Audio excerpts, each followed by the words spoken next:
यह एक ऐसा खेल है जिसमें अमीर लोग गरीबों की जान से खेलते हैं। इस खेल में हर प्रतिभागी को बेहद क्रूर सजा झेलनी पड़ती है, लेकिन सबसे बेरहम बात यह है कि आखिर में सिर्फ एक ही व्यक्ति जिंदा बच सकता है। हालांकि शुरुआत में किसी को भी खेल की असली सच्चाई का पता नहीं था। अमीर आदमी की स्पॉन्सरशिप जीतने के लिए उन्होंने वह एकमात्र मौका भी गंवा दिया जिससे वे सुरक्षित निकल सकते थे।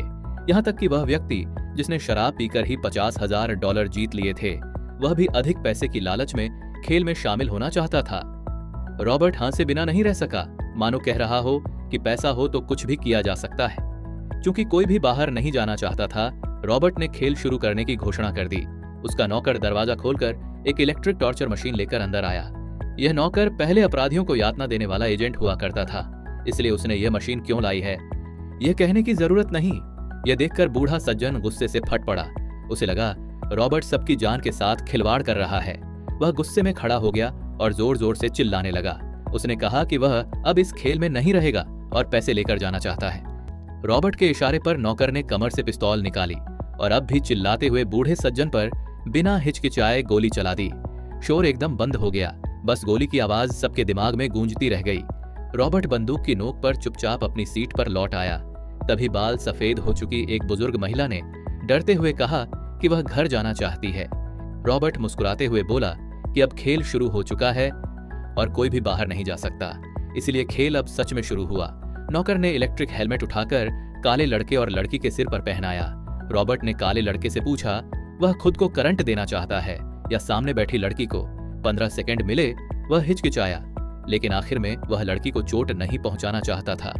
बहुत सोचने के बाद उसने खुद को चुन लिया। यह देख सब उसकी हालत को लेकर चिंतित हो गए, लेकिन लड़की ने यह देखकर हल्की सी मुस्कान दी जिसमें शायद घमंड और ताना दोनों झलक रहे थे। अगली बार हेलमेट लड़की और बुजुर्ग महिला के सिर पर लगाया गया। चुनाव लड़की का था, खुद को झटका दे या बुजुर्ग महिला को। रॉबर्ट की बात पूरी भी नहीं हुई थी कि बुजुर्ग महिला झटकों से कांपने लगी। लड़की ने बिना 1 सेकंड गंवाए उसे करंट दे दिया। करंट देने के बाद भी उसकी शक्ल पर कोई शर्म नहीं, मानो कह रही हो कि जब सब प्रतियोगी हैं तो दिखावटी हमदर्दी क्यों। बुजुर्ग महिला थोड़ा संभली ही थी कि हेलमेट फिर उसी के सिर पर चढ़ा दिया गया और दूसरा हेलमेट जुए में डूबे हुए आदमी के सिर पर। अब चुनाव बुजुर्ग महिला का था। अगले ही पल जुए वाले आदमी के सिर से चिंगारियां निकल पड़ी, वह भी करंट का शिकार हो गया। रॉबर्ट इस फैसले से बेहद खुश था। इसी बीच वही डॉक्टर जिसने एली को खेल में बुलाया था, अपनी दराजों से एक पिस्तौल निकालता है, कमर में लगाकर कार से निकल पड़ता है। शायद देर से ही सही, उसकी अंतरात्मा जाग उठी थी। वह खेल को रोकना चाहता था। उधर रॉबर्ट का खेल जारी रहा। इस बार हेलमेट सैनिक और गोरे लड़के के सिर पर लगाया गया। सैनिक ने गोरे लड़के को करंट देना चुना, फिर हेलमेट गोरे लड़के और एली के सिर पर लगाया गया। इस बार चुनाव गोरे लड़के का था जिसे अभी अभी झटका लगा था। उसने खुद को चुना। यह देखकर लड़की हल्की सी मुस्कुराई, जैसे किसी बड़े मूर्ख को देख लिया हो। फिर हेलमेट एली और काले लड़के पर लगाया गया।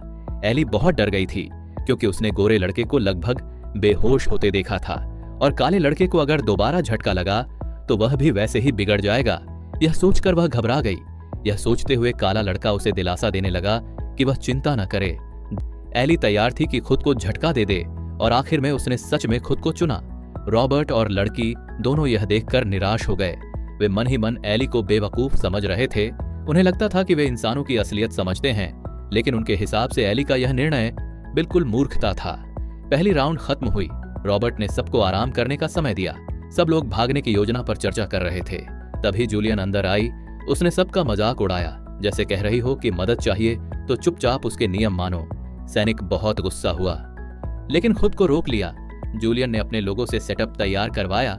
इसी समय डॉक्टर भी पिस्तौल लेकर विला पहुंच चुका था और दीवार फांद कर अंदर घुस गया।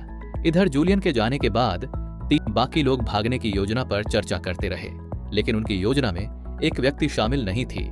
वह थी स्वार्थी लड़की। आराम खत्म हुआ। रॉबर्ट अगला राउंड लेकर अंदर आया। इस राउंड में 30 सेकंड का समय था। खेल एली से शुरू हुआ। वह चाहे तो बर्फ की नुकीली कील से गोरे लड़के की जांघ पर वार कर सकती थी या सैनिक को कोड़े से 3 बार मार सकती थी। सैनिक ने एली को मुश्किल में न डालने के लिए खुद ही अपनी शर्ट उतार दी और उसे कहा कि वह उसे कोड़े मारे। 3 वार के बाद अब गोरे लड़के की बारी थी। वह सैनिक को मारे या एली को चोट पहुंचाए। चूंकि चोट पहुंचाना खतरनाक था, सैनिक ने 3 वार और सह लिए अब सैनिक की बारी आई। रॉबर्ट ने विकल्प बदल दिए। अब सैनिक चाहे तो गोरे लड़के पर वार कर सकता था या नौकर से 3 कोड़े और खा सकता था। सैनिक समझ गया कि जूलियन उससे नाराज है, इसलिए उसी को बार बार निशाना बनाया जा रहा है। लेकिन वह मजबूत इरादों वाला था। उसने बिना एक शब्द बोले 3 और कोड़े झेल लिए। सैनिक की पीठ खून से लथपथ हो चुकी थी। उधर डॉक्टर विला के अंदर घुस चुका था, लेकिन खेल जारी था। अब जुए में डूबे आदमी की बारी थी। वह चाहे तो सैनिक को पीट सकता था या बुजुर्ग महिला को नुकीली कील से घायल कर सकता था। वह क्या फैसला करेगा? जानने के लिए अगला भाग देखें।